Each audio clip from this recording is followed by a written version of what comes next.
అమరావతి రాజధాని రైతులకు good news, Andhra Pradesh ప్రజలకు గుడ్ న్యూస్. అమరావతి రాజధానిలో ప్రతిష్టాత్మక Birla institute of technology university రాబోతా ఉందని మనం గతంలోనే ఒక వీడియోలు చేస్తున్నాం. అప్పుడు పేటీఎం డాల్స్ అన్ని మురిగాయి. అవి వస్తున్నా అని చెప్తున్నారు, ఇంతవరకు ఒకటి కూడా రాలేదని. బిట్స్ పిలానికి అమరావతి రాజధానిలో 70 ఎకరాల భూమిని కేటాయించారు. అది ఉచితంగా ఏం కాదు, మార్కెట్ రేట్ ప్రకారమే. రాబోయే కొద్ది రోజుల్లో బిట్స్ పిలానికి శంకుస్థాపన జరగబోతా ఉంది అమరావతిలో. ఇక టాటా ఇన్స్టిట్యూట్ కూడా ఒక ప్రతిష్టాత్మక సంస్థను అమరావతిలో పెట్టేందుకు ముందుకు వచ్చింది. ఆ సంస్థ టాటా ఇన్స్టిట్యూట్ చేస్తున్న పరిశోధనలు, స్టార్టప్లను ప్రోత్సహించడం, స్టూడెంట్స్కి స్కిల్ డెవలప్మెంట్లో ట్రైనింగ్ ఇవ్వడం, అత్యాధునిక టెక్నాలజీని అందిపుచ్చుకుంటూ ఎవరైతే ఇంజనీరింగ్ కాలేజీల్లో టీచింగ్ స్టాఫ్ ఉందో వాళ్ళందరికీ ట్రైనింగ్ ఇచ్చే కార్యక్రమాన్ని కూడా టాటా సంస్థ చేపట్టబోతోంది.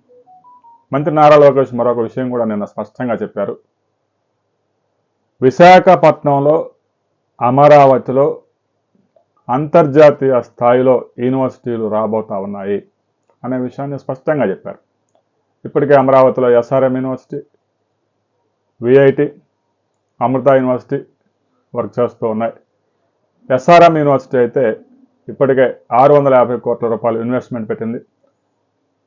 వైసీపీ పాలనలో కనీసం రోడ్డు సదుపాయం కూడా కల్పించకపోయినా కూడా వాళ్ళు వెనక్కి తగ్గలేదు. అందువల్ల ఆ సంస్థకు మరో 50 ఎకరాలు కేటాయించారు. 700 కోట్లతో ఎస్ఆర్ఎంని విస్తరిస్తున్నారు. రాబోయే రోజుల్లో ఎస్ఆర్ఎం యూనివర్సిటీ ప్రపంచంలోనే టాప్ 10 యూనివర్సిటీల్లో ఒక యూనివర్సిటీగా మారబోతామని. అయితే దానికి కొంత సమయం పట్టింది. రాబోయే రోజుల్లో ఆంధ్రప్రదేశ్లో ముఖ్యంగా రాజధాని ప్రాంతం టాప్ యూనివర్సిటీలకి హెడ్ క్వార్టర్స్గా మారబోతా ఉంది. ఒకవైపు పరిపాలన, మరొక వైపు విద్య, పరిశోధనా కేంద్రాలకి అమరావతి రాజధాని హెడ్ క్వార్టర్స్గా మారబోతా ఉంది. అమరావతి రాజధానిలో మరో అంతర్జాతీయ విమానాశ్రయం కూడా రాబోతా ఉంది. దాని గురించి మనం గత వీడియోలో చెప్పుకున్నాం. రాబోయే కొద్ది రోజుల్లోనే అమరావతిలో ఒక భారీ పెట్టుబడి రాబోతా ఉంది. ఆ పెట్టుబడి ఏంటి, ఎన్ని వేల మందికి ఉపాధి కల్పించబోతా ఉన్నారు, అది ఏ ప్రాంతంలో రాబోతా ఉంది అనే వివరాలతో మరో వీడియోలో తెలుసుకున్నాం.